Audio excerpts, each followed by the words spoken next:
इस next video में हम लोग एनॉमलस बिहेवियर ऑफ लिथियम के बारे में पढ़ते हैं। तो एक्चुअली में होता क्या है कि जो लिथियम है ना वो डिफरेंट प्रॉपर्टीज शो करता है एज़ कम्पेयर टू दूसरे अल्कली मेटल के कंपैरेटिवली ना। इसको हम एनॉमलस बिहेवियर बोलते हैं लिथियम का। तो ये जो बिहेवियर में चेंज है इसको हम लोग एनॉमलस बिहेवियर बोल रहे हैं। तो बेसिकली क्या क्या चीज़ें हैं जो अलग होती हैं लिथियम में। सबसे पहली चीज़ तो ये है हमारे पास कि जो लिथियम होता है ना वो हार्डर होता है, जबकि दूसरे अल्कली मेटल जो होते हैं वो सॉफ्ट होते हैं। जो मेल्टिंग और बॉइलिंग पॉइंट होते हैं लिथियम के वो हाइयर होते हैं एज़ कम्पेयर टू दूसरे अल्कली मेटल। जो लिथियम है वो एक्चुअली में क्या मोनोऑक्साइड बनाता है ऑक्सीजन के साथ, जबकि दूसरे अल्कली मेटल जो हैं वो परऑक्साइड और सुपर ऑक्साइड्स बनाते हैं। जो लिथियम है वो नाइट्रोजन के साथ कंबाइन करके नाइट्राइड्स बनाता है, जैसे ये लिथियम नाइट्राइड का फॉर्मूला दे रखा है।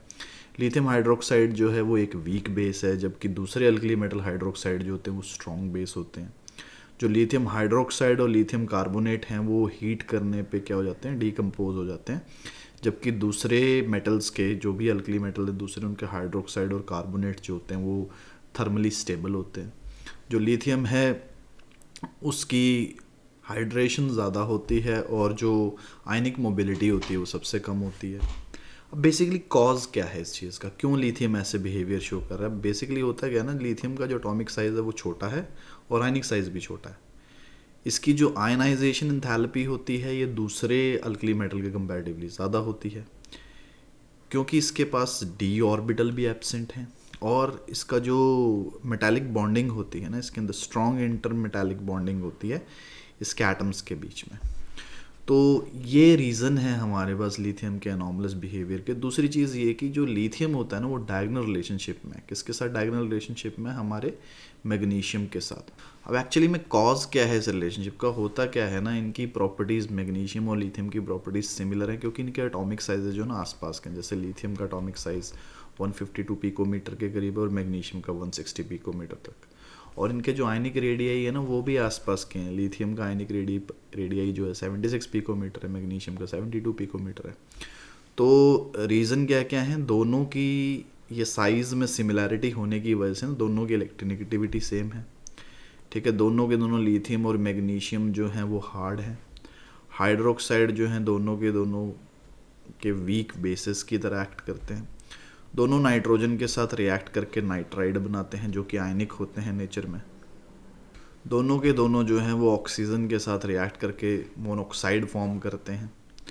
ठीक है, दोनों के जो कार्बोनेट हैं वो डीकम्पोज होने पे मेटल ऑक्साइड और CO2 गैस रिलीज़ करते हैं। तो ये कुछ एक सिमिलैरिटीज़ हैं इनके दोनों के बीच में ना, जो प्रेजेंट है डायगोनल रिलेशनशिप की वजह से। और डायगोनल रिलेशनशिप का कॉज क्या था, क्योंकि दोनों के जो एटॉमिक और आयनिक साइज़ है ना वो बहुत करीब के हैं, बहुत पास पास के हैं, दोनों के ऑलमोस्ट सिमिलर लगा लेते हैं हम इनको। जो नेक्स्ट हम पढ़ेंगे वो है एक्सट्रैक्शन ऑफ कुछ एक इंपॉर्टेंट अल्कली मेटल हैं, उनकी एक्सट्रैक्शन कैसे करते हैं हम लोग। तो जैसा कि हम जानते हैं कि अल्कली मेटल जो है वो स्ट्रॉन्ग रिड्यूसिंग एजेंट है हमारे पास और हाईली इलेक्ट्रोपॉजिटिव है, ईजिली इलेक्ट्रॉन लूज़ कर देते हैं। तो ये बहुत ज़्यादा रिएक्टिव है, इनको हम आसानी से इनके ऑक्साइड से एक्सट्रैक्ट करके नहीं निकाल सकते, या फिर इनके एक्वस सोल्यूशन के इलेक्ट्रोलाइसिस करके भी नहीं हम इनको निकाल सकते।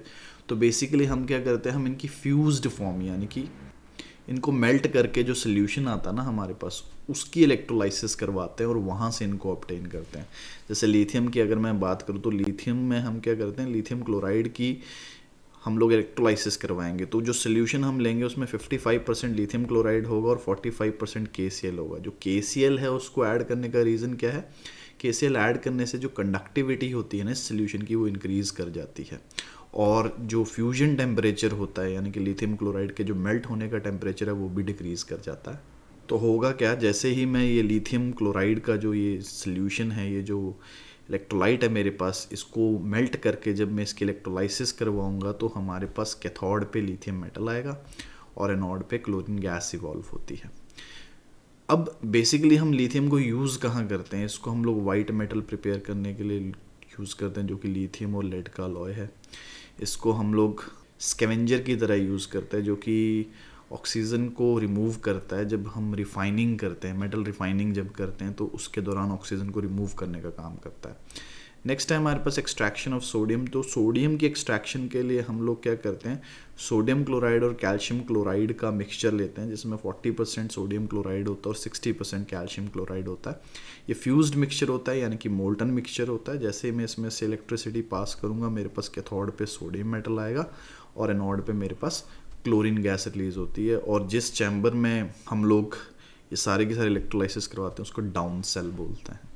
तो ये हमारे पास दोनों एक्सट्रैक्शन थे, एक्सट्रैक्शन ऑफ लिथियम और एक्सट्रैक्शन ऑफ सोडियम। जो नेक्स्ट है हमारे पास वो है प्रिपरेशन ऑफ सोडियम कार्बोनेट, जिसको हम वॉशिंग सोडा ही बोलते हैं। ये हमने 10th क्लास में पढ़ी थी।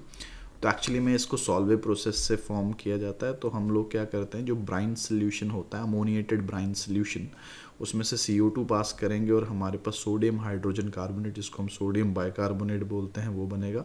फिर जैसे इस सोडियम बाइकार्बोनेट को हम फर्दर हीट करेंगे तो वो सोडियम कार्बोनेट में कन्वर्ट हो जाएगा। और ये सोडियम कार्बोनेट जब 10 मोल ऑफ वाटर के साथ फ्यूज़ करेंगे, हम इसको रिएक्ट करेंगे तो हमारे पास वॉशिंग सोडा आ जाएगा, जिसका फॉर्मूला होता है Na2CO3.10H2। इसमें 10 mole water of crystallization present होता है। जो ब्राइन सोल्यूशन होता है, जो कि हमने बिगनिंग में लिया, ब्राइन सोल्यूशन सैचुरेटेड सोल्यूशन होता है हमारे पास सोडियम क्लोराइड का वाटर के अंदर, और फिर हम इसके अंदर अमोनिया डालते हैं और फिर बाद में इसमें से CO2 गैस पास करेंगे। तो ये हमारे पास सॉल्वे प्रोसेस थी। अब एक क्वेश्चन जनरेट होता है यहाँ से कि हम लोग सोडियम कार्बोनेट तो बना सकते हैं सॉल्वे प्रोसेस से, लेकिन हम लोग पोटाशियम कार्बोनेट नहीं बना सकते। होता क्या है ना, हमारे पास जो पोटाशियम कार्बोनेट होता है उसकी सॉल्युबिलिटी ज़्यादा होती है, और जो सोडियम कार्बोनेट होता है, सोडियम हाइड्रोजन कार्बोनेट जो होता है, वो स्पेरिंगली सॉल्युबल होता है, यानी कि इतना ज़्यादा सॉल्युबल नहीं होता। तो जब हम लोग CO2 पास करते हैं ना ब्राइन सोल्यूशन में से, जो जिसको हमने सैचुरेट किया था अमोनिया से, तो जो सोडियम हाइड्रोजन कार्बोनेट है वो प्रेसिपिटेट आउट हो जाता है। लेकिन जो पोटाशियम हाइड्रोजन कार्बोनेट है वो प्रेसिपिटेट आउट नहीं होगा, क्योंकि पोटाशियम हाइड्रोजन कार्बोनेट की सॉल्युबिलिटी ज़्यादा है और सोडियम हाइड्रोजन कार्बोनेट जो है वो स्पेरिंगली सॉल्युबल है हमारे पास। जो आगे पढ़ने वाली चीज़ें हैं हमारे पास वो ये है कि जो ये हमारे पास अल्कली मेटल है ना, इनकी बायोलॉजिकल इंपॉर्टेंस भी ज़्यादा है। जैसे सोडियम और पोटाशियम की बायोलॉजिकल इंपॉर्टेंस को पढ़ते हैं। तो बेसिकली जो हमारी नर्व ट्रांसमिशन होती है ना, जैसे जो नर्व सिग्नल जनरेट होते हैं, जैसे हमें किसी ने टच किया तो हमारे ब्रेन तक जो सिग्नल जाता है, उसमें सोडियम और पोटाशियम आयन का एक्सचेंज होता है नर्व मेम्ब्रेन के क्रॉस, और ये तभी ट्रांसमिट करती है। नेक्स्ट है हमारे पास ATP फॉर्मेशन, जो हमारी बॉडी की एनर्जी करेंसी है। तो ATP की फॉर्मेशन में भी जो सोडियम पोटाशियम पंप होता है ना हमारी बॉडी का, वो हेल्प करता है। नेक्स्ट है ट्रांसपोर्टेशन। ये जो आयन्स होते हैं ये हमारे सेल के अंदर वाटर, शुगर, अमाइनो एसिड, ऐसी चीज़ों को ट्रांसपोर्ट करने में भी हेल्प करते हैं। तो इस वीडियो के साथ हमारा अल्कली मेटल जो है वो पूरा ओवर हो जाता है। जो ये वाली वीडियो थी इसमें हमने लिथियम के एनॉमलस बिहेवियर के बारे में पढ़ा, हमने एक्सट्रैक्शन पढ़ी कि कैसे हम लिथियम को, सोडियम को, वॉशिंग सोडा, इन सब चीज़ों को प्रिपेयर कर सकते हैं, और बायोलॉजिकल इंपॉर्टेंस पढ़ी है कि हमारे अल्कली मेटल जो हैं वो हमारे बायोलॉजिकल वर्ल्ड में कहाँ कहाँ यूज़ होते हैं। नर्व ट्रांसमिशन, ATP फॉर्मेशन और ट्रांसपोर्टेशन अक्रॉस सेल मेम्ब्रेन, ऐसी जगहों पे यूज़ होते हैं। जो नेक्स्ट आने वाली वीडियो होगी उसमें हम लोग अल्कलीन अर्थ मेटल को स्टार्ट करेंगे और उनकी फिजिकल और केमिकल प्रॉपर्टीज़ को डिटेल में पढ़ना शुरू करेंगे।